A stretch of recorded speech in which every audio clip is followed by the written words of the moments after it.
on Earth. Is there life in the universe? Nobody really knows. But it is possible that in the space beyond us, there is life, that there are other suns giving warmth and life to worlds like ours. In the years, in the ages, in the eons ahead, we may find the answer to our questions. We may find that in the space beyond us, beyond the stars, there are worlds with life far richer than our own. Tales of Tomorrow speculates about such a future. The Diamond Lens, starring Francho Tone, with Louis Van Ruten.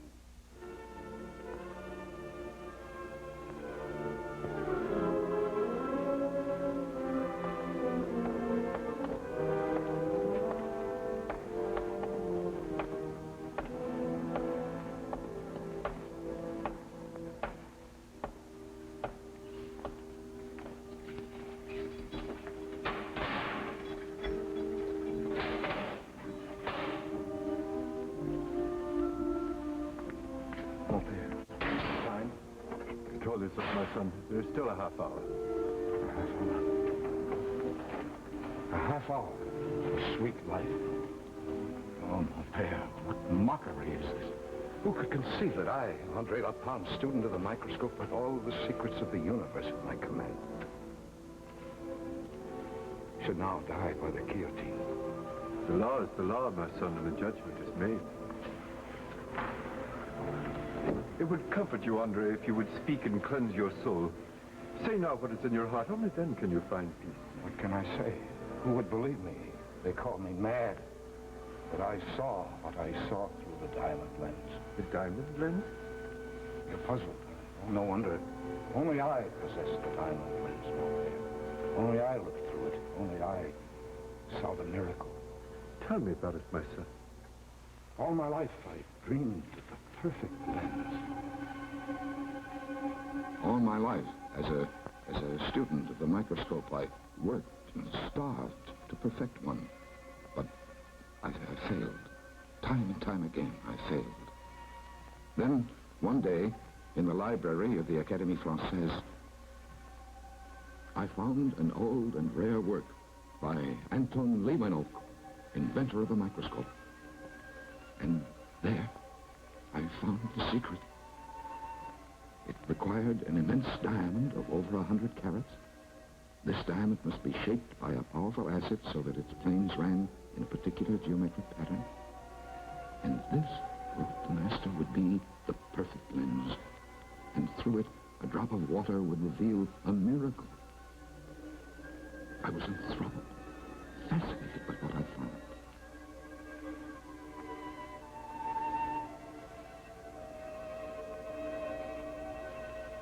From that time on, I had one mission in life, to find a diamond like this, to make the perfect lens. But the question was, where? Where could I, a poor, poverty-ridden student, ever obtain such a gem? And then, as though fate had decreed it, a new tenant moved into my pension, a clerk in the jewelry shop. Gaston Dubois, his name. I sought an introduction to him. I carefully cultivated him. I spent my rent money for expensive wines to entertain him. I've been saving this, Gaston, for just such a friend as you. What a burgundy, huh, Gaston? Perfection itself. You admire perfection, Andre? Admire it.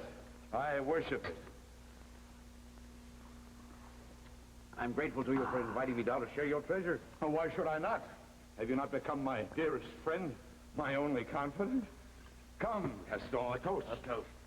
To Anton Leeuwenhoek, the inventor of the magnifying glass, the man who gave the world the microscope. To the genius who first unfolded to the eye of man 1,000 new and enchanting worlds. You have been his disciple for quite some time, eh, Andre? All my life. Look, Gaston, here is a lens said to be made by the master himself over 200 years ago. Is it not a thing of beauty? Well, every man to his hobby. After all, this is mere glass, my friend. I find a greater beauty in diamonds. In diamonds? Yes. In their faces and exquisite hearts, and their infinite planes and miraculous colors. There's a stone in my employer's shop on the Rue de Rivoli that I would give my soul to possess this very moment. Yeah? Why? Because it flashes and sparkles with the glories of heaven itself. I have studied it for hours. I never grow tired of looking at it. Oh, it's worth 50 million francs if it's worth a sou. Did you say 50 million francs? I did indeed. Well, this must be a very large diamond. Oh, my friend, you have no idea. It's immense. I suppose you mean 50 carats, more or less. Oh, I mean 150 carats. And this is in the shop now? It is, but only temporarily. My employer trembles every time he thinks of it. You know, he's not accustomed to such transactions. He's afraid to keep it in a safe. He hides it. It was purchased for a wealthy dealer from Casablanca. He's coming to Paris next week. Yes? Do you want to make your fortune? Well, what do you mean? You bring me this diamond, I'll make you the richest man in France. My dear Andre, you must be mad or drunk, perhaps. Drunk? Yes, perhaps I am. But drunk with the promise of the future. What kind of talk is this? You stand there and ask me to steal a diamond, to commit a crime. I don't care how you get it. I only ask you to bring it to me. Andre, for the love of heaven. Oh, you fool. I don't want to sell it. I want to use it in a scientific experiment. And I'm assured of success. Andre, please, for the love of... Trust me, my friend. Believe in me. You have access to the diamond. Get it for me. I'll do no such thing. You're out of your mind. Andre, have it, you hear? It means my career, my life. Let it go of me. You have too much to drink. You're drunk. The diamond, Gaston. Get it for me. No. You crazy fool! I could be famous with this gem, and you're standing in my way. Only you. Let me go. If you won't get it, I will. Andre. There's the diamond, Gaston. Where does Leclerc keep it in the shop? I cannot tell you. Where is it? Andre. Answer me before I kill you. Where is it? It's in the secret drawer in the cupboard in the shop. Andre.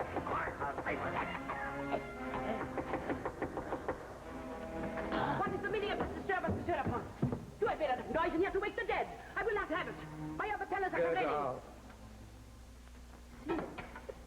You spend your money on expensive wine, but when I ask you to pay the rent, Get off, you I'll do that.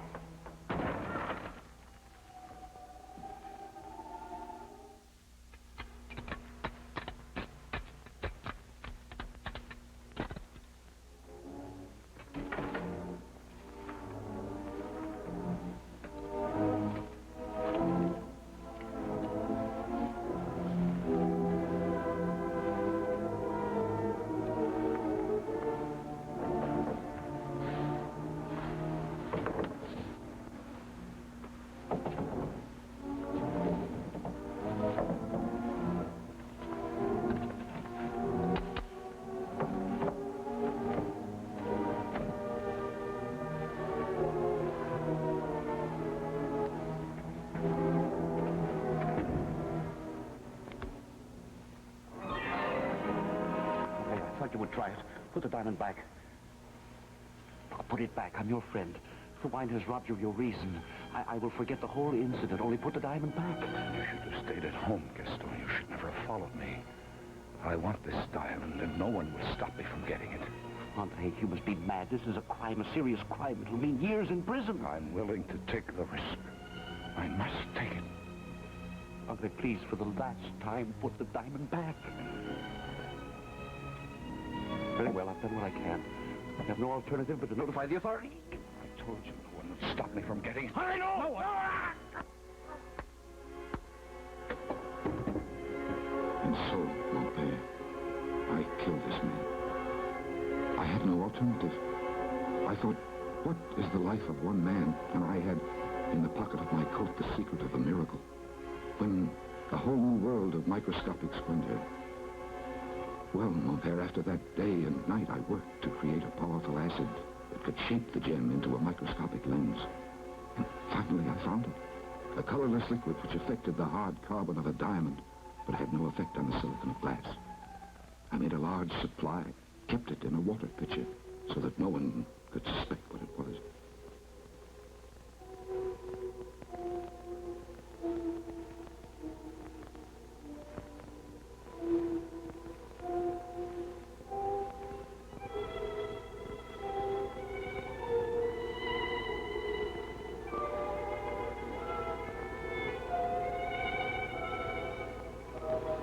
After another week of shaping the diamond, I was ready. At last, I was ready. The perfect microscope. I could not wait to see what it would reveal to me. What kind of world it would show far beyond the world of the ordinary microscope. What miracle would it reveal through its brilliant prismatic art. This was the moment I waited for, dreamed of, lived for.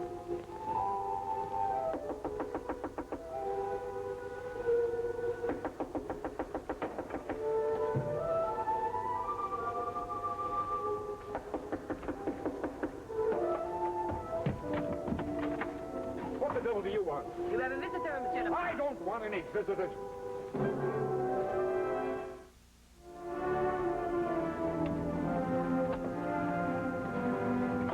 Well, you are Monsieur André Lapin?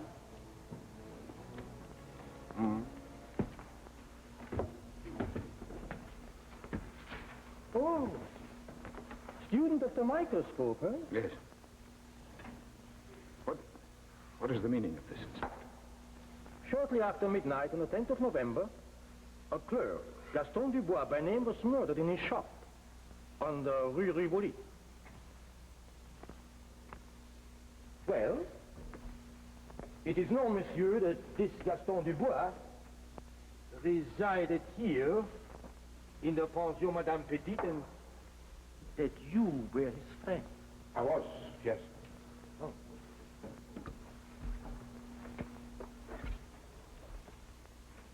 A good friend. A dear friend. You admired him. I loved him. He was a man among men.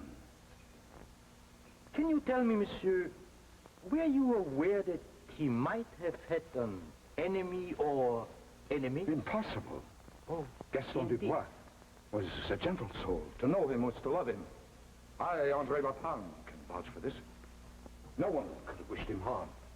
And now, as you say, he lies murdered. Murdered by some thief in the night who stole a diamond and fled. A very curious statement, Monsieur Lapin. Very. What do you mean? Well, the matter of the diamond was never mentioned in the newspapers. How did you know it was stolen? I assumed it was, Inspector. Oh, you assumed. You see, Gaston spoke of this huge diamond everywhere he went. He spoke of it to those he knew and to strangers alike. He made a point that it was worth 50 million francs. Might be some great temptation to a thief. Oh, I see. Surely you didn't think I had anything to do with it. Oh, Monsieur Lapin, I have made no accusation. But you came here to see me. Well, yes. I saw everyone who knew Gaston Dubois. A matter of routine, you understand? Of course, I understand. Oh, excuse the interruption of your scientific studies. And allow me to express my personal regrets at the loss of your friend. I can see how much you miss him.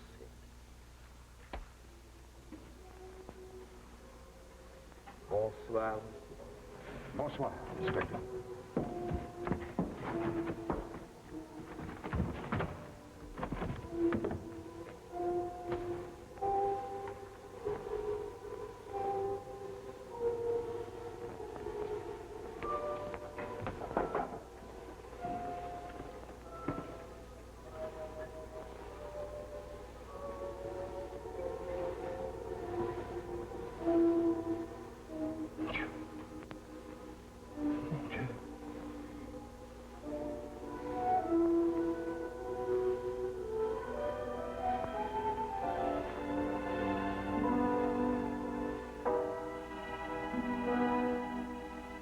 It was incredible.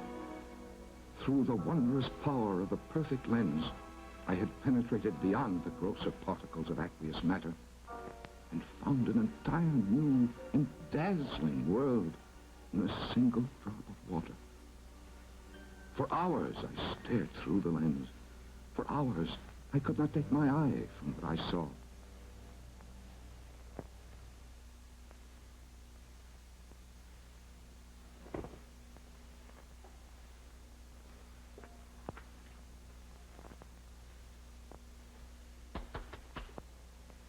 I was exhilarated. For me, André Lapalme, the days of starvation were over. Now I had only to go to the Académie Française, acquaint the scientific division there with my discovery, and fame and fortune would be mine. Entrez, madame! Ha, ha, ha, ha, ha! Quelle cochonnerie.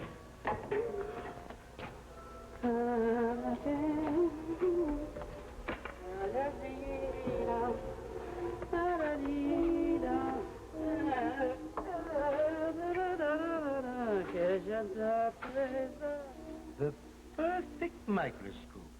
My dear Monsieur Lapalme, you must be mad. But, Professor Pissarro, I tell you, I have it. And through it, I have seen a whole new world in a single drop of water. Fantastic. Is it? What? It is already accepted that great universes exist beyond the range of our most powerful telescope. Why is it not possible in a submicroscopic world? A different kind of world, far beyond the power of any microscope we have. And I tell you again, it is impossible, scientifically impossible. Monsieur Lapalme, if you will excuse me now, I am a busy man. But if you'll only listen to me. If I listened to every crackpot and dreamer who came to the Academy, I would have no time for my own work. Professor Pissarro, please, I only ask that you look through my microscope with your own eyes. See for yourself. Ah, there is no such thing as a perfect microscope. As long as a lens is made of glass, there are bound to be flaws, aberrations. Yes, true, Professor, but suppose it were made of a diamond. Eh? A diamond, you say? Pure diamond, huge in size, and scientifically shaped into a perfect prismatic pattern. A diamond, eh? And the miracle, Professor. I live nearby on the Rue Saint-Philippe. Come with me and I will show you a sight beyond your wildest dreams. Very well, Monsieur Lapalme. Your proposition intrigues me. Ah, if it is only half as true as you make it sound. Ah, please.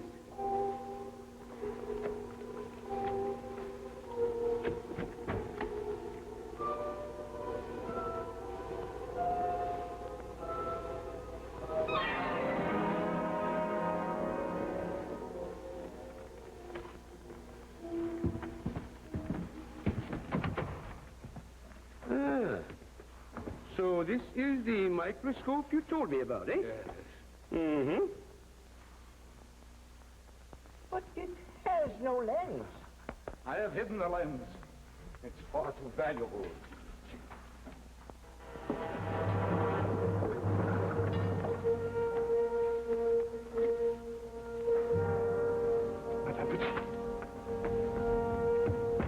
Madame Petit!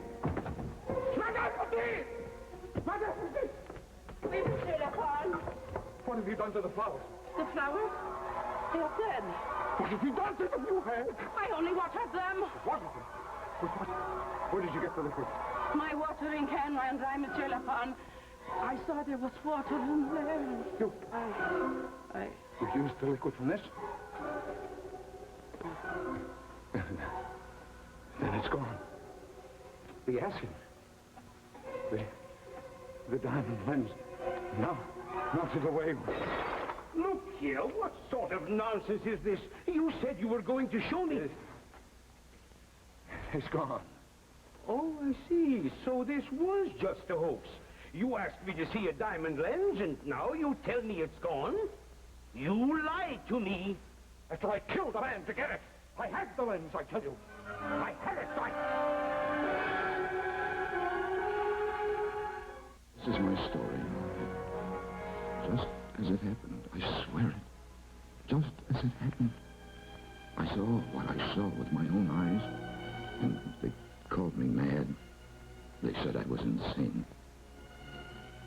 You have killed me, my son. This is all. Mon père. Yes? You believe me, don't you? Tell me you believe me, mon père, that what I saw was not the product of a fevered imagination. Say you believe me, mon père.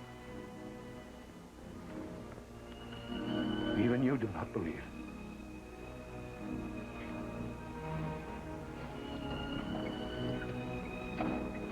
We're here, Monty. Time has come. Yeah. I have nothing left to live for. A man without a dream is already dead. Goodbye, Monty. Goodbye, my son. Go with God, and may you sleep in peace.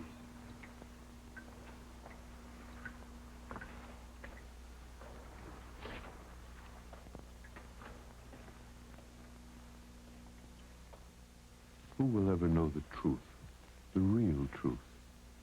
Who can say what he really saw in a single drop of water? But he and he alone was the only witness.